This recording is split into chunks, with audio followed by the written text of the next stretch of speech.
What's up guys, kembali lagi bersama gue Faul. Untuk kalian pertama kali nonton ke video ini, di sini gue menjelaskan tentang misteri dunia, sejarah dunia, histori misteri, dan semua perihal tentang mistis. Oke, di video ini gue akan membahas tentang sebuah histori mistis, yang dimana seorang security yang bekerja di rumah sakit tua dan mendapat gangguan dari mayat yang tanpa identitas, yang dimana si mayat ini mengganggu karena ingin dipulangkan ke keluarganya. Oke, bagaimana kisah cerita perjalanannya seorang security ini yang bekerja di rumah sakit tua yang diganggu oleh mayat? Sebelum kita melanjutkan ke videonya guys, jangan lupa klik tombol subscribe, like, dan komennya. Dan jangan lupa nyalakan lonceng notifikasinya agar kalian tidak ketinggalan video terbaru dari gua guys. Oke, di sini aja.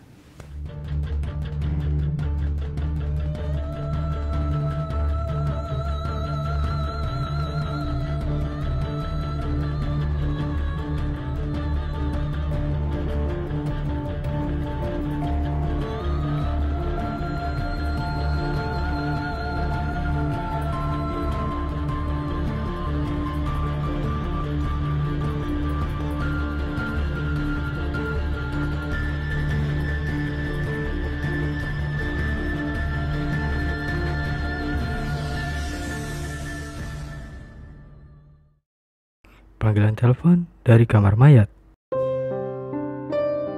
Din, gue mau keluar dulu ya. Mau makan? Ucap Karno. Siap mas, balasku. Din, kalau ada telepon gak usah diangkat. Kenapa emang mas? Pokoknya gak usah, balas Mas Karno seraya berjalan meninggalkan pos satpam. Mas Karno sudah bekerja di rumah sakit ini selama 5 tahun. Sedangkan aku baru hari ini mulai bekerja, entah kebetulan atau gimana. Hari pertama kerja malah kebagian shift malam. Shift malam di sini berbeda sama sekali dengan tempat kerjaku sebelumnya. Di sini lebih sepi, hanya ada beberapa suster atau keluarga pasien yang lalu lalang. Mataku langsung tertuju pada telepon di atas meja. Siapa sih malam-malam nelpon? Ngagetin aja, gumamku seraya berjalan mendekati meja. Angkat gak ya?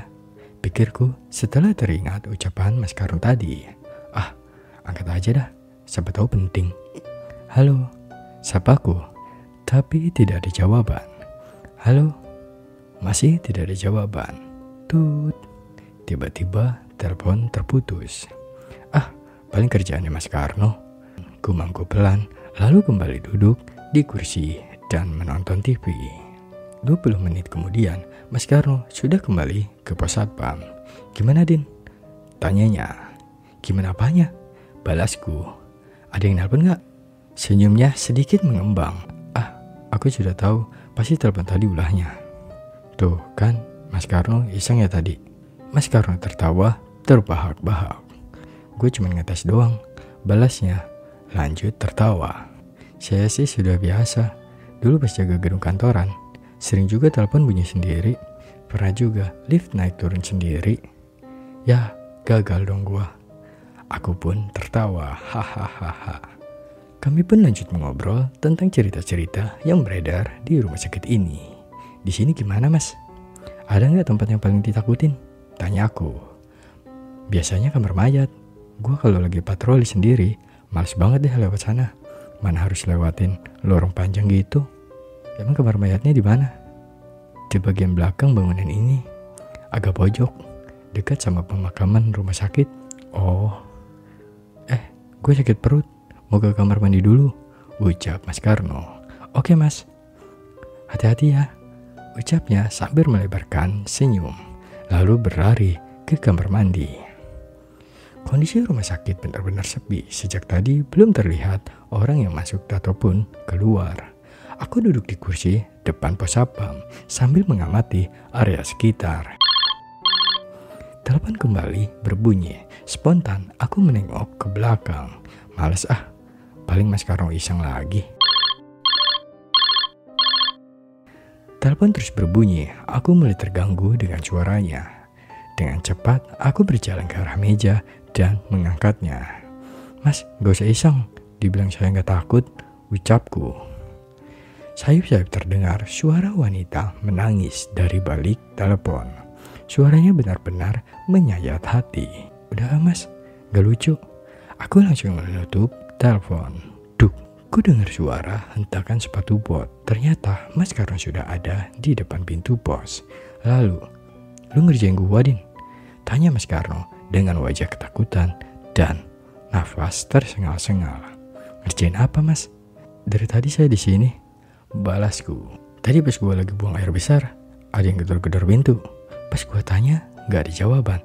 Terus di kamar mandi sebelahnya, ada bunyi penutup toilet kayak dimain-mainin. Pas gue cek keluar, ternyata kosong. Gak ada siapa-siapa.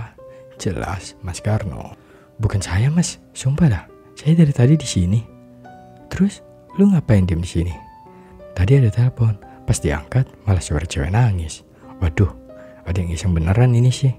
Ucap Mas Karno. Mungkin mau kenalan sama satpam baru. Balasku tersenyum. Lalu berjalan menjauhi meja. Baru melangkahkan kaki di luar pos, telepon itu kembali berbunyi. Udah, gak usah diangkat, ucap Mas Karno. Siap, balasku. Telepon itu terus berbunyi. Aku sungguh penasaran siapa orang iseng yang dari tadi menelpon. Mau kemana lu? Tanya Mas Karno ketika melihatku berjalan ke arah meja. Penasaran mas? Siapa sih yang iseng? Balasku lalu mengangkat telepon. Halo, ucapku membuka percakapan. Dari balik telepon, kembali terdengar suara wanita menangis terisak-isak. Mbak, jangan iseng dong. Tolong saya. Balasnya lirih. Tolong. Aku melihat Mas Karno. Dia terus memintaku untuk menutup telepon. Wanita itu seperti merintih kesakitan. Sementara aku masih memikirkan kata-katanya barusan. Tubuhku sudah mulai rusak. Mohon maaf Pak, maksudnya apaan ya? Tanya aku. Tolong. Belum sempat dia membalas pertanyaanku, Mas Karno tiba-tiba menarik gagang telepon dan menutupnya. Dibilang gak usah diangkat, gak nurut amat, ucapnya marah. Tapi mas, tadi ada orang minta tolong. Mas Karno menatap layar kecil di atas deretan angka telepon. Tuh, 456. Itu saluran telepon dari kamar mayat. Ucap Mas Karno sambil menunjuk 3 angka tersebut. Hah? Emang ada cewek yang jaga di kamar mayat? Tanya aku, polos. Gak ada. Lagian jam segini, mana ada orang di sana? Rumah sakit juga kan lagi sepi. Ih, jadi merinding saya. Ucapku. Kami pun langsung berjalan keluar, duduk di kursi depan. Telepon itu kembali berbunyi. Mas, aku menatap Mas Karno. Udah, biarin aja. Selama kami duduk di kursi depan, telepon itu terus menemani. Tak ada satupun dari kami yang berani mengangkatnya. Hingga telepon itu berhenti berdering tepat pukul 3 pagi. Mas, sebelum ganti shift, kita cek ke kamar mayat yuk. Ajakku disambut dengan wajah kaget Mas Karno. Udah gila lu, bentaknya. Takutnya ada orang kejebak di dalam kamar mayat. Kan kasihan mas. Enggak ah, lu aja sendiri. Kami hanya duduk saja tanpa mengobrol sedikit pun. Sepertinya Mas Karno masih kesal dan ketakutan. Tak lama azan subuh berkumandang. Mas, saya mau ke masalah dulu ya, ucapku memecah keheningan. Oke Din, balasnya singkat. Seusai sholat subuh, aku bertemu dengan seorang perawat. Pagi sus, safaku. Ada apa ya mas? Kalau penjaga kamar mayat siapa ya? Tanyaku. Perawat itu tercengang mendengar ucapanku. Mas, satpam baru ya? Iya sus. Oh, Pak Kosim yang biasa jaga. Palingan bentar lagi juga datang. Makasih ya sus. Sama-sama. Balasnya dan berlalu ke kamar pasien. Aku pun berjalan menyusuri rumah sakit. Kata Mas Karno ada di pojok, dekat makam. Gumamku sambil berjalan mencari kamar mayat. Nah, kulihat sebuah papan besi berwarna hijau dengan tulisan kamar mayat dan tanda panah ke atas. Ternyata benar harus melewati lorong panjang karena letaknya ada di ujung lorong. Badanku merinding saat melangkahkan kaki masuk ke lorong itu. Kubatalkan niat untuk mengecek sendirian, lebih baik menunggu Pak Kosim datang. Dari kejauhan, aku melihat seorang pria berupaya sedang berjalan ke arahku. "Ngapain dek duduk di sini?" tanyanya. "Lagi nunggu Pak Kosim." "Nunggu saya? Ada apa ya?" "Maaf Pak, saya baru tahu." "Iya nggak apa-apa. Tapi ada apa ya cari saya?" "Semalam ada cewek nelpon dari kamar mayat. Saya mau ngecek, takutnya ada orang yang kejebak di sana." "Oh, ada satpam baru ya?" "Iya, itu udah biasa dek. Jadi cuekin aja. Nggak dicek dulu Pak." "Ya sudah, kalau ada yang nggak percaya, sini ikut." Ajaknya seraya berjalan memasuki lorong panjang. Hawanya sangat berbeda dengan di luar. Padahal matahari sudah terbit, tapi udaranya terasa lembab dan dingin. Aku sampai merinding beberapa kali. Pak Kosim menghentikan langkahnya tepat di depan pintu kamar mayat. "Ada yang mau cek ke dalam?" tanyanya sambil tersenyum. "Boleh Pak." Pak Kosim membuka pintu. Tiba-tiba tercium bau busuk yang menyengat. Spontan aku langsung menutup hidung. Begitu pula dengan Pak Kosim. "Bu, apa ya ini?" ucap Pak Kosim. Kemudian menyalakan lampu. "Kayaknya dari sana Pak," ucapku. "Iya, dari kamar pendingin," balasnya. Kami berjalan ke kamar pendingin. Bau busuk itu semakin menyengat. Aku berusaha menahan nafas. "Astagfirullah," ucap Pak Kosim. "Kenapa Pak?" "Lemari pendinginnya mati. Kayaknya konslet. Kemarin pas saya pulang gak kenapa-napa." "Ya udah Pak, sekarang panggil teknisi aja," ucapku, lalu mengajaknya keluar. Aku sudah tak tahan dengan bau busuknya. Pak Kosim cepat-cepat menelepon teknisi listrik, sedangkan aku langsung pamit pulang karena shiftku sudah selesai. Esok harinya, aku kembali ditugaskan untuk berjaga malam. Mas Karno sepertinya tidak datang karena sedang tidak enak badan. Jadi, aku harus berjaga sendirian. Aku mendapat kabar kalau lemari pendingin sudah diperbaiki. Setidaknya itu membuatku jauh lebih tenang. Semoga saja tidak ada telepon dari kamar mayat. Semakin malam, rasa takutku semakin bertambah. Apalagi setiap melihat gagang telepon di atas meja. Sampai akhirnya aku mempunyai ide untuk mencabut kabel telepon itu. Namun, tiba-tiba telepon itu berbunyi. Ku perhatikan nomor yang tertera di sana. Angkanya 456 alias saluran telepon dari kamar mayat. Bagaimana bisa ada telepon masuk? Padahal kabelnya sudah kucabut. Aku masih berdiri sambil menatap telepon yang terus berbunyi. Nomornya masih sama, dari kamar mayat. "Mas," sapa seseorang mengagetkanku. Aku menoleh, ternyata sudah ada seorang perawat berdiri di depan pos. "Lagi liatin apa? Serius banget?" tanyanya. "Nganu Mbak, saya lagi liatin telepon dari tadi bunyi," balasku seraya menghampirinya. "Ya angkat aja, siapa tahu penting." "Kabelnya sudah saya cabut Mbak." "Loh, kok bisa bunyi?" Makanya saya juga heran. Aku berjalan ke dalam pos. "Coba deh Mbak lihat, aneh banget," ucapku seraya menatap telepon itu. "Mbak." Aku menoleh ke belakang. Ternyata perawat tadi sudah menghilang. Astagfirullah. Spontan aku beristighfar sambil mengadarkan pandangan mencari keberadaan perawat tadi. Sementara itu, telepon masih berbunyi. Baru kerja 2 hari aja udah begini. Gerutuku seraya duduk di kursi depan, tetap tidak memperdulikan panggilan telepon itu. Dari kejauhan terlihat Pak Kosim sedang berjalan ke luar rumah sakit. "Pak," sapaku seraya berjalan ke arahnya. "Iya dek, ada apa?" balasnya menghentikan langkah. "Tumben jam segini belum pulang. Masih repot dek, urus kamar mayat. Bukannya pendinginnya udah nyala?" "Iya, tapi ada beberapa yang gak nyala. Jadi masih bau banget." "Terus gimana Pak?" "Ya tadi saya pindah-pindahin manual, gantian gitu, biar mayatnya gak cepet busuk. Tapi lama-kelamaan capek juga. Emang teknisinya gak bisa datang jam segini? Besok pagi katanya." "Oh ya Pak, dari tadi telepon di pos satpam bunyi terus nomor panggilan dari kamar mayat." "Bukan saya dek." "Elak Pak Kosim, saya juga yakin bukan Bapak. Soalnya kabelnya udah saya cabut, tapi teleponnya masih bunyi." "Masa sih dek?" Pak Kosim heran. Aku mau mengajaknya ke pos satpam, namun tak terdengar suara telepon. Mana dek? Tanya Pak Kosim. Sumpah pak, dari tadi bunyi terus. Adek kan satpam baru, wajar kalau ada yang mau kenalan. Apalagi ini rumah sakit tua. Saya aja yang udah kerja lebih 20 tahun. Kadang masih sering dikerjain penghuni sini. Jadi kalau ada yang iseng, cuekin aja dek. Iya pak. Ya sudah, saya mau pulang dulu.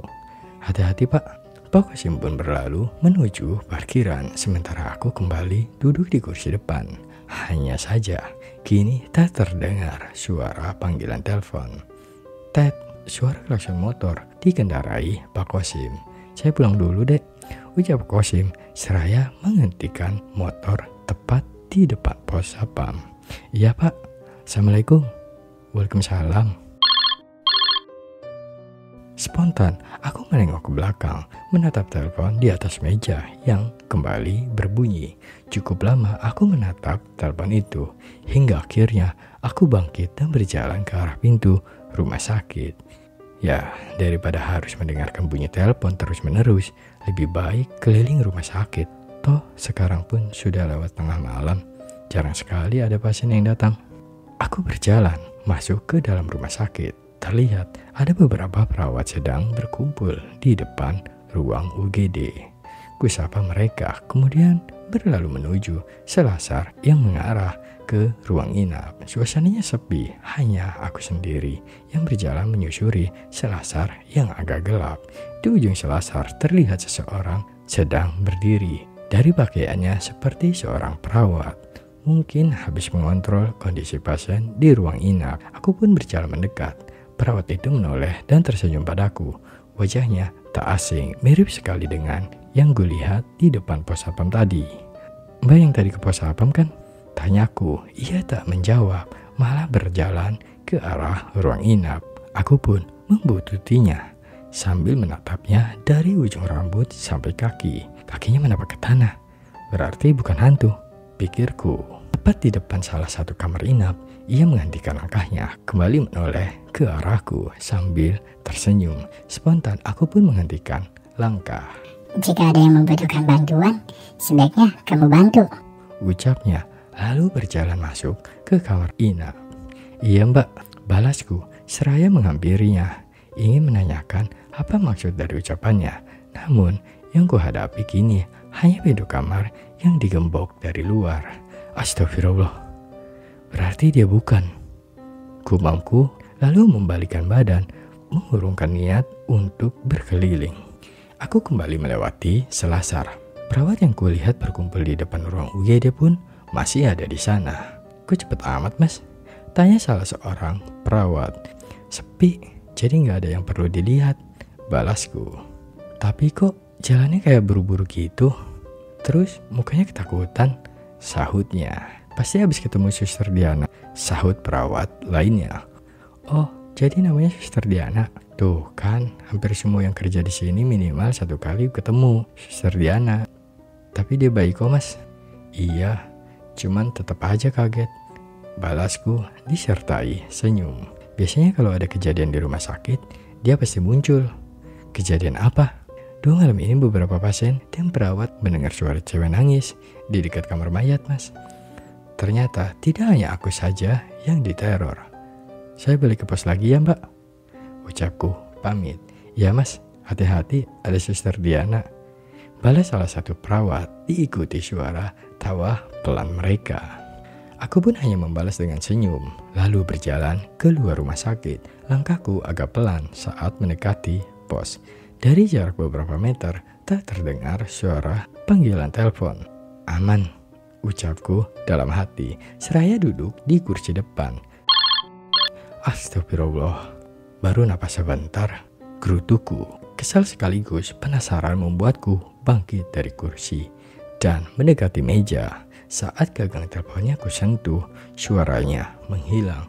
Namun ada hawa dingin yang kurasakan tepat di belakang leher.